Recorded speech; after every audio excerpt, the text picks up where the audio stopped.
Saudações, alunos do Colégio Cívico-Militar do Estado do Paraná. Estamos começando mais uma aula de cidadania e civismo em que iremos abordar oratória e retórica. Nessa aula aí, então, a gente aborda técnicas e práticas de como falar em público, como discursar e como construir uma argumentação convincente. Isso é algo que é muito útil, não só na sua vida estudantil, na hora de escrever uma redação, por exemplo, ou na hora de apresentar um trabalho perante uma turma, mas também na sua vida social, na hora de conseguir demonstrar para as pessoas o seu ponto de vista sobre o assunto, a sua compreensão sobre o assunto, e também na vida profissional, em caso de reuniões de empresas, ter que lidar com funcionários, com o patrão, exige aí justamente que você tenha um bom discurso. E é justamente o objetivo da aula de hoje, em que nós vamos compreender como os discursos fazem parte de falar, motivar e influenciar. Tá? Então nós vamos trabalhar justamente com essa técnica do discurso. Mas o que é um discurso? Bom, segundo o dicionário, é a exposição de ideias proferida em público, feita de improviso ou antecipadamente escrita com esse propósito. É uma oração, é uma fala. É uma maneira própria de se expressar através da fala. E aqui tem um exemplo, seu discurso era caótico. Quando a gente fala seu discurso era caótico, a gente está falando o quê? Que a sua fala, a sua apresentação da tese, do seu argumento, estava bagunçada. Não dava para compreender direito porque ele estava um caos. Então veja que o discurso é uma exposição de ideias. Quando você apresenta um trabalho no colégio, você está expondo uma ideia. Quando você apresenta um projeto numa empresa, você está expondo uma ideia. Esse discurso ele é sempre proferido, então, em público e ele pode ser feito de forma improvisada ou antecipadamente escrita. Pode ter sido um discurso estudado. Vamos dizer, na hora de apresentar um trabalho, você prepara o trabalho antes, você organiza o trabalho, você estuda o trabalho. Então, aí você tem um discurso já preparado improvisadamente. Mas e na hora que o professor faz uma pergunta para você na sala de aula e você tem que responder? Aí você faz um discurso de forma improvisada. O fato de ser improvisado não quer dizer que você não tenha conhecimento do assunto, mas quer dizer o quê? Que você não teve tempo de escrever, de organizar, planejar. Há pessoas que são boas em fazer um discurso de improviso. Mas a grande maioria necessita de algum preparo, uma organização da ideia antes de poder proferir um discurso. Geralmente os discursos preparados são muito mais coerentes e mais claros, justamente porque você tem esse tempo de análise. Tá? Então vamos entender mais sobre o tema. Discurso é toda situação que envolve a comunicação dentro de um determinado contexto e diz respeito a quem fala, para quem se fala e sobre o que se fala. Como assim? O seu discurso ele tem que ser organizado de acordo com o seu público. Então, uma roda de amigos, uma apresentação de um trabalho no colégio, uma apresentação de um trabalho na empresa, você está lidando com públicos diferentes. Por conseguinte, isso vai exigir um discurso diferente da maneira que você vai expor as suas ideias, certo? O discurso ele tem que sempre procurar atentar agradar ao público. Por exemplo, na hora que você apresenta um trabalho no colégio, quem que é o principal alvo do seu discurso? Pode não ser os colegas, mas sim o professor que estará avaliando você. Então embora você possa fazer um discurso agradável para os seus colegas, você tem que ver que o foco do seu discurso é o professor. Tá? Então você tem que fazer um meio termo entre os dois para que os seus colegas entendam bem o seu discurso, a sua apresentação e o seu professor também. Então são dois critérios diferentes que vão ser analisados aqui.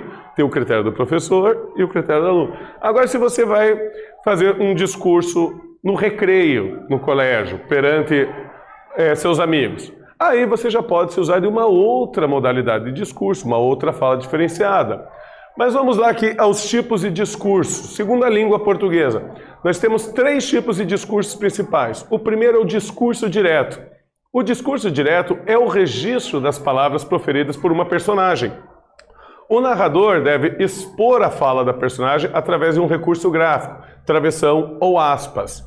É um tipo de discurso alheio a quem narra a história, ou seja, não há interferência por parte do narrador. Como assim? É quando você cita literalmente uma outra pessoa. Então a gente sempre coloca entre aspas a fala da outra pessoa no discurso, tá? Por quê? Porque você basicamente copiou e colou a frase dela. É ela que disse. Você não mexeu no texto, você não editou o discurso, você não alterou nada, você cita diretamente. Por exemplo, como disse um personagem, abre aspas. Daí você vai ao discurso, fecha aspas. Ou também você pode usar o travessão nessa fala. Tá, 2 pontos, parágrafo, travessão. É a fala do personagem, não é a sua. Outro tipo de discurso é o discurso indireto. O discurso indireto é definido como um registro da fala do personagem sob a influência por parte do narrador. Nesse tipo de discurso, os tempos verbais são modificados para que haja entendimento quanto à pessoa que fala. Além disso, costuma-se citar o nome de quem proferiu a fala ou fazer algum tipo de referência. Então, aqui você não tem entre aspas e você dá uma certa mudadinha no discurso. Tá? Você cita como disse tal pessoa e daí você fala a frase. Aqui você pode dar uma alteraçãozinha no tempo verbal ou até no contexto. Tá? Então, você pegar, por exemplo, que nem como disse Albert Einstein, Deus não joga dados. Então, veja, você faz esse tipo de discurso, citando a outra pessoa. Tá? Então, você não usa as aspas. Eu não sei se foi exatamente essa frase que o Albert Einstein falou, mas eu sei que foi essa a ideia que ele passou na frase dele. Será que ele falou no passado, no presente, no futuro? Não sei. Tá? Então, vamos para a primeira atividade aqui da nossa aula de hoje. Segundo a língua portuguesa, qual a diferença entre um discurso direto e um discurso indireto? Vocês vão ter um tempinho aí para pensar e eu já retorno.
Então, alunos, conseguiram responder? Lembrando sempre para vocês, esse aqui é um exercício discursivo. Portanto, o texto que você vai escrever não precisa estar exatamente igual ao meu. Mas é óbvio que algumas características têm que estar no texto para a gente poder considerar correto. E eu perguntei aqui para vocês, segundo a língua portuguesa, qual a diferença entre um discurso direto e um discurso indireto? Minha sugestão de resposta. Os dois se diferenciam pelo uso ortográfico das aspas. O discurso direto é a fala literal da pessoa em questão, enquanto o discurso indireto admite a alteração de tempos verbais relacionados à fala do autor, assim aceitando a interferência do narrador sobre o discurso. Então veja que no discurso indireto há uma interferência do narrador. Tá? Enquanto no discurso direto não há essa interferência. Por isso a gente usa as aspas. Não é a fala do narrador. Tá? Aquela fala está sendo apenas citada. Já no discurso indireto, o narrador já pega-se uma liberdadezinha de alterar um pouco a fala. E nós também temos na língua portuguesa o discurso indireto livre. O discurso indireto livre ocorre quando a narrativa é interrompida para dar lugar a uma fala do personagem, sem, contudo, utilizar o recurso gráfico, aspas ou travessão do discurso direto. As falas ou pensamentos do personagem surgem abruptamente durante a narração e, por esse motivo, o leitor deve estar atento ao que lê. Como assim? O discurso indireto livre é quando você pega, vai fazendo um discurso indireto, então você já mexe no tempo verbal da fala de outra pessoa e no meio você coloca uma ideia sua. Então, você acaba alterando o discurso da pessoa porque você coloca uma ideia própria no meio, você se usa dele e você coloca sem marcar no texto ou na sua fala que aquele pedaço de ideia é seu e não da pessoa que está sendo citada. Por isso, tem que ficar muito atento ao discurso indireto livre, já que através do discurso indireto livre você pode acabar manipulando a fala de uma pessoa, a fala de outra pessoa. Então você vai pegar, como diria John Locke lá no século XVII, daí você começa com uma fala dele e no meio você coloca uma ideia sua e termina com a fala dele. John Locke não disse aquilo. Quem disse foi você. Então isso é importante, ficar sempre atento ao identificar um discurso indireto livre. O que me leva, então, a mais uma atividade da nossa aula de hoje, em que eu lhe pergunto, um discurso indireto livre guarda armadilhas. Por que temos que ler ele com mais atenção do que um discurso indireto? Vocês vão ter um tempinho aí para responder e eu já retorno.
Então, alunos, conseguiram responder? Eu perguntei para vocês, por que temos que ler um discurso indireto livre com mais atenção do que um discurso indireto? Justamente porque um discurso indireto livre deve ser analisado com muita atenção, pois o narrador, se usando de um discurso de terceiro, acaba por inserir ideias próprias no meio de sua narrativa. Então, a gente tem que prestar muita atenção, porque a ideia não é do terceiro. Então ele vai citar um autor, ele vai manipular esse discurso, mas lembre-se, não foi o autor original que falou aquilo. É justamente a pessoa que está discursando, que está se usando disso, numa dessas para chegar a conclusões diferentes do autor original. E como que a gente começa um discurso? Como começar ele? A forma como você abrirá sua apresentação determinará o quanto o público irá se interessar pelo que será dito depois. Tá? Isso é muito importante. A introdução, a abertura. Se você tem que fazer uma introdução que procure trazer a atenção do seu público ou deixar eles curiosos para ver o que virá a seguir. Por isso é muito importante que todo discurso tenha uma boa introdução, que já atente o público ao que você vai falar. Então, numa introdução, vamos dizer 3, 4 linhas, se fosse uma redação, você já deve estar com a ideia do que você vai falar muito clara e também como que você vai atrair o seu público a ficar curioso ao ouvir o resto do seu discurso. Como que a gente pode fazer aqui para aprimorar o discurso? Primeiro, mostre um exemplo interessante sobre o tema. Isso aí se torna bastante importante, você mostrar que já há outros exemplos, outros casos que trazem a luz sobre o tema. Segundo, cite estatísticas notáveis. Aqui entra no critério de você construir uma argumentação. Lembre-se, se você vai defender uma tese, se você vai fazer algum discurso, você tem que ter embasamento sobre isso. Então, usar estatísticas ou usar argumentações se torna importante para reforçar o seu estudo. Você está falando justamente no seu discurso o quê? Que eu não estou tirando essa ideia do nada. Eu tenho dados, eu tenho informações que me permitem concluir isso. Terceiro, faça uma pergunta retórica. Uma pergunta que deixe o seu público curioso, mas que não necessariamente haja uma resposta. Eu vou me aprofundar mais sobre perguntas retóricas dentro de uns instantes. Seja ousado. Fale uma frase de efeito. Grandes discursos sempre acabam tendo uma frase de efeito, uma frase que fixa na cabeça do público e que através dessa frase o público vai lembrar do resto do discurso. Então é muito importante poder elaborar uma frase de efeito. Conte uma história, tá? Então, é que é importante que você construa toda uma narrativa. Não pode começar do nada o seu discurso e terminar do nada. Então, alguma história que exemplifique a tese que você está tentando defender ajuda muito a reforçar ela. Aliás, não tenha medo de utilizar o humor. Sim, o humor também é uma importante ferramenta de argumentação para você cativar o seu público. Use de ironia, use do sarcasmo. Isso acaba se tornando bastante importante para atrair o seu público e deixar o seu discurso mais agradável. Tá? E claro, 7, sempre cite outra pessoa. Tá? Nenhuma tese, nenhum discurso, ele vem do nada, ele é inato. Então é sempre importante que você pegue alguém que já estudou aquilo, alguém que já falou daquilo, e você cite ele, para justamente mostrar que você está a par do assunto. Você estudou e que outras pessoas também estudaram e reforçam o seu discurso. Tá? Mas a gente ia falar da pergunta retórica. O que é uma pergunta retórica? Está aqui, ó, retoricamente. De modo retórico, sem esperar por resposta após uma pergunta usada apenas para reforçar um argumento ou discurso. Perguntou retoricamente o deputado, de maneira persuasiva, em que o discurso é bem construído, independente de ser verdadeiro ou não. Persuasivamente, eloquentemente, o pronunciamento foi. Tá? Então, uma pergunta retórica é uma pergunta que você não espera ter a resposta. É uma pergunta que pode impactar as pessoas, mas que ninguém vai saber te dizer a resposta. Não entendeu? Eu tenho uns exemplos aqui. Exemplo número 1. Quantas vezes eu tenho que dizer para você ir? Ou eu posso fazer uma outra citação. Talvez já tenha acontecido alguma vez e tua mãe chegar para você e dizer: quantas vezes eu tenho que pedir para você tomar banho? Você não vai virar para ela e responder 7, 8, 9. Tipo, ela não espera essa resposta. Tá? Então isso é uma pergunta retórica. Ou aqui, quando uma coisa igual será vista? É outra pergunta retórica. Eu não sei, pode ser daqui a 15 minutos, amanhã, daqui a um século. Tá? Ninguém tem essa resposta. Você está louco? Tá. Você não espera que a pessoa vire para você e diga: sim, eu estou louco. A partir de agora eu estou louco. Tá? É uma pergunta retórica. Quando vou te esquecer? A gente também não sabe. Quando que a gente vai esquecer de alguém? Simplesmente a gente esquece. Você acha que tem horário marcado para esquecer alguém? Quando esta provação terminará? Aqui é o mesmo exemplo do quando uma coisa igual será vista. Pode ser daqui a 5 minutos, daqui a 1 ano, daqui a 10 anos. Onde a mesma coisa foi vista? Novamente, o mesmo exemplo. Não tem uma resposta para isso. Então, isso são exemplos de perguntas retóricas. E elas são um instrumento do discurso, um instrumento da retórica, muito valioso na hora de se falar em público. E que me leva à nossa última atividade da aula de hoje, que eu pergunto: descreva o que é uma pergunta retórica. Vocês vão ter um tempinho aí para pensar e eu já retorno.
Então, alunos, conseguiram responder? O que é uma pergunta retórica? Está aqui. Uma pergunta retórica é uma pergunta que se faz em um discurso sem esperar que seja respondida. Sua finalidade é apenas de reforçar o argumento de um discurso. E eu trago aqui um grande exemplo de um grande orador, que foi o americano Martin Luther King. Tá. O Luther King ele escreveu um discurso muito sério chamado I Have a Dream. Em português, Eu Tenho um Sonho. E olha aqui como ele faz o uso da frase de efeito no discurso dele. Então, eu tenho um sonho que um dia esta nação se erguerá e experimentará o verdadeiro significado de sua crença. Acreditamos que essas verdades são evidentes, que todos os homens são criados iguais. Aqui um exemplo só para vocês de uma citação direta. Esse é um trecho da Declaração de Independência dos Estados Unidos da América. Veja que está entre aspas. E ele continua: eu tenho um sonho de que um dia nas encostas vermelhas da Geórgia, os filhos dos antigos escravos sentarão ao lado dos filhos dos antigos senhores, à mesa da fraternidade. Eu tenho um sonho de que um dia, até mesmo o estado do Mississippi, um estado sufocado pelo calor da injustiça, sufocado pelo calor da opressão, será um oásis de liberdade e justiça. Eu tenho um sonho de que os meus 4 filhos pequenos viverão um dia numa nação onde não serão julgados pela cor da sua pele, mas pelo conteúdo de seu caráter. Sim, Senhor, hoje eu tenho um sonho. Percebe a frequência do eu tenho um sonho como uma frase de efeito muito importante para enaltecer esse discurso. Então, eu agradeço a todos vocês por mais essa aula e até a próxima.